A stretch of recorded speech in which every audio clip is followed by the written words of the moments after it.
మీరు కనుక నా యూట్యూబ్ వీడియోస్ చూడాలనుకుంటే ఖచ్చితంగా ఛానల్ని సబ్స్క్రైబ్ చేసుకోవాలి. ఎందుకంటే యూట్యూబ్లో ఒకసారి చూపించినట్టు ఇంకొకసారి వీడియోస్ చూపించకపోవచ్చు నావి. సో అందుకని ఛానల్ని సబ్స్క్రైబ్ చేసుకొని చూసేసేయండి మీకు నచ్చినట్లయితే.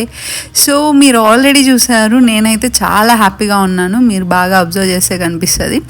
ఎందుకంటే నేను మ్యారేజ్ అయిన 3 months తర్వాత ఇంటికి వెళ్తున్నాను. మీకు ఆల్రెడీ తెలిసిందే, నేనైతే కేరళలో ఉంటున్నాను. ఎందుకంటే నేను మలయాళం అబ్బాయిని పెళ్లి చేసుకున్నాను కాబట్టి.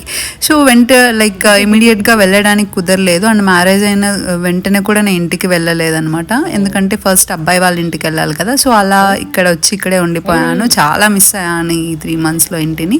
సో ఇప్పుడైతే ఈరోజు మాకు ట్రైన్ ఉంది. సో నేను వెళ్తున్నాను. అందుకని ఇంటికి వెళ్తున్నాం కదా అనేసి ఫ్రెష్గా దొరుకుతాయి మాకు ఈ ఫ్రూట్స్ ఇక్కడ. సో అందుకని ఇంకా తీసుకుని వెళ్దామని తీసుకెళ్తున్నాను. సో మీలో ఎంతమంది ఈ ఫ్రూట్ తిన్నారు? ఇది వచ్చి రంబుటాన్ అంటారు. సో మీరు తిన్నట్టయితే కమెంట్ సెక్షన్లో కమెంట్ చేయండి. అలాగే ఇలాంటి మోర్ వీడియోస్ కోసం ఛానల్ని సబ్స్క్రైబ్